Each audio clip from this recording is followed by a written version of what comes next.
안녕하세요 여러분. 오늘은 패스 오브 엑자일 2 얼리 액세스에서 액트를 완료한 후 시작되는 엔드게임 컨텐츠에 대해 다뤄보겠습니다. POE1의 엔드게임 컨텐츠는 지도 장치를 통해 현실 세계와는 다른 꿈속 세계, 아틀라스로 들어가 모험하는 것이었죠.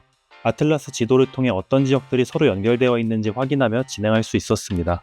하지만 POE2에서는 직접 연결된 곳들에 모험하며 지도를 밝혀나가는 컨셉이 되었습니다. POE2의 아틀라스는 모든 방향으로 무한히 확장될 수 있습니다. 말 그대로 무한입니다. 지도 대신 웨이스톤을 입장권으로 사용합니다. 따라서 이제 지도는 아이템을 뜻하지 않고 탐험할 곳을 의미합니다.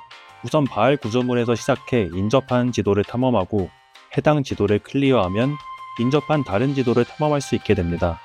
파란색으로 표시된 곳이 탐험할 수 있는 곳이고 초록색은 이미 클리어한 곳을 의미합니다. 웨이스톤 또한 크래프팅 가능하며 웨이스톤의 티어로 난이도가 결정됩니다. 접두어는 보상을 증가시키고 전미어는 난이도를 증가시킵니다.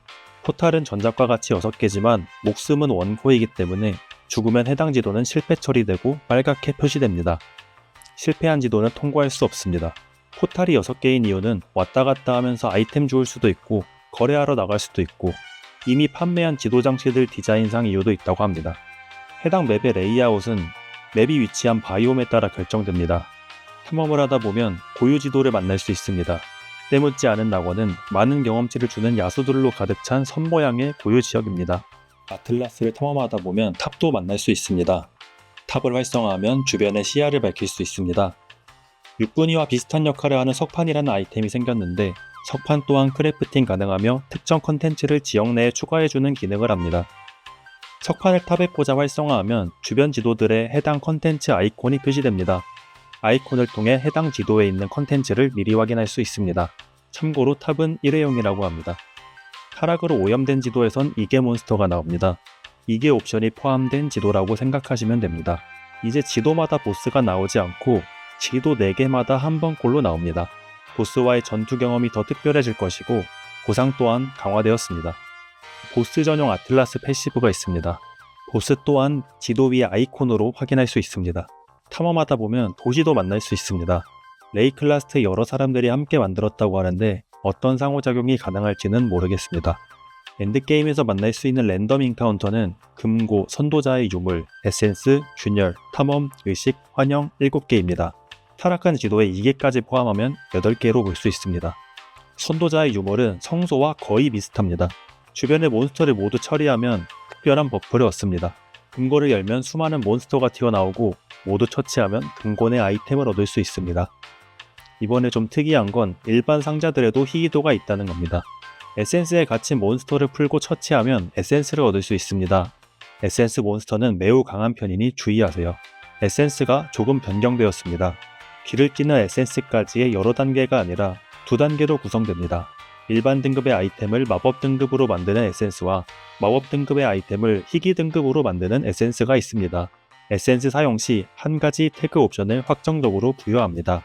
예를 들어 일반 신발에 속도 에센스와 생명력 에센스를 바르면 이동 속도 한 줄과 생명력 한 줄이 붙은 희귀 아이템이 됩니다. 물론 생명력 재생이 붙는다거나 낮은 티어가 붙는다거나 하는 문제가 있을 수도 있습니다. 균열은 시간 내에 균열에서 쏟아지는 몬스터를 처치하는 컨텐츠입니다. 이제 균열 군주가 제시트 울라 하나라 균열 조각과 균열석이 한 종류입니다. 또한 균열링의 고정 옵션이 균열 내에서 효과 2배가 아닌 최대 퀄리티 50%로 변경되었습니다.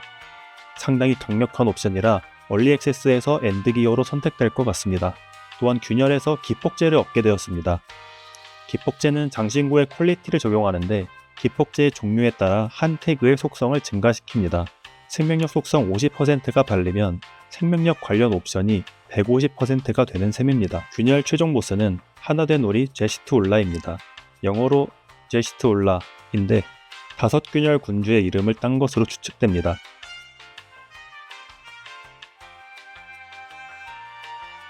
균열석을 사용해 제한시간 내에 몬스터들을 처치하면 제시트 울라를 만날 수 있습니다. 의식은 한 맵에 3개에서 4개의 재단이 있고 해당 재단에서 적을 처치해 제물로 바친 뒤 재단을 활성화해 되살아난 적들을 처치하여 곡물 점수를 얻고 그 점수를 아이템과 교환할 수 있는 컨텐츠입니다. 의식에서 얻을 수 있는 징조로 메타 크래프팅이 가능합니다. 메타크래프팅은 접도화나 전미열에 한정지어 제작하는 등의 작업을 뜻합니다. 의식의 최종 보스는 연모왕입니다.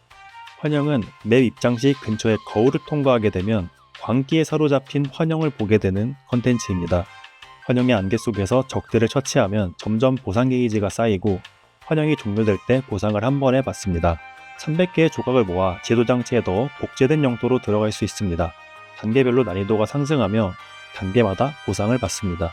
여기서 강력한 두 환영 보스를 만날 수 있습니다. 환영에서 성유의 역할을 대신하는 감정을 얻을 수 있습니다. 감정을 사용해 목걸이의 중형 노드를 할당하거나 지도에 특별한 옵션을 넣어서 보상을 강화할 수 있습니다. 탐험은 변경점이 거의 없습니다. 탐험은 2000년 전 칼구르 원정대가 원정에 실패하면서 잃은 유물을 찾는 컨텐츠입니다. 미리 표시된 유물과 재단 옵션, 룬 몬스터 위치를 고려해 포격을 터뜨려 몬스터들을 처치하고 보상을 받습니다. 유물을 통해 4명의 NPC와 거래가 가능하고 NPC마다 다른 형태의 아이템을 판매합니다. 탐험업의 종류가 많이 단순화된 것 같습니다. 탐험 일지를 통해 탐험 컨텐츠로 가득한 맵에 들어가 많은 보상을 노리고 탐험 보스를 만날 수도 있습니다. 아틀라스 패시브가 7구역으로 나눠졌습니다. 각각의 컨텐츠 최종 보스를 잡으면 각각의 컨텐츠에 아틀라스 포인트를 얻습니다. 포인트를 더 얻으려면 해당 컨텐츠의 난이도를 올리는 노드를 찍고 다시 보스를 잡아야 합니다. 기본 아틀라스 패시브 포인트는 아틀라스를 탐험하다 보면 얻게 됩니다. 보스 아틀라스 포인트는 아틀라스에서 보스 처치로 얻습니다. 찐 최종 보스만을 위한 아틀라스도 있습니다. 최종 보스는 열쇠를 3개 얻어야 입장 가능한데 이 열쇠는 3개의 부족이 갖고 있습니다. 각 부족의 부관 2명을 처치하고 보스까지 처치해야 열쇠를 얻을 수 있습니다. 이 과정에서 죽게 되면 해당 부족이 도망쳐 다시 찾아야 합니다. 이러한 3번의 과정을 거치면 최종 보스에 도전할 수 있다고 합니다. 엔드게임용 전직 시험도 존재합니다. 세케마의 시련은 4층까지 가능하고 보상으로는 특별한 주얼을 얻을 수 있습니다. 반경 내 패시브 노드의 효과를 주는 등의 주얼입니다. 또한 유물을 통해 시련 중 어드밴티지를 얻을 수 있고 고유 유물을 통해 특별한 고유 아이템을 노리고 도전할 수도 있습니다. 엔드게임 혼돈의 시련에선 바하로그가 평소보다 더 잘 나오고 또한 영혼액이란 걸 얻을 수 있습니다. 영혼액은 룬보다 유니크한 옵션을 가지고 있고 소켓에 장착할 수 있습니다. 참고로 소켓에 장착한 룬과 영혼액은 교체가 불가능합니다. 비싼 장비라면 룬보다는 영혼액을 장착하는 게 좋겠죠. 여기까지 엔드게임에 대해 아주 간략하게 다뤄봤습니다. 앞으로도 좋은 정보를 제공해드릴 수 있도록 노력하겠습니다. 다음 영상은 얼리 액세스의 주요 특징과 변경점에 대해 간단하게 정리하는 요약 영상이 되겠습니다. 시청해주셔서 감사합니다.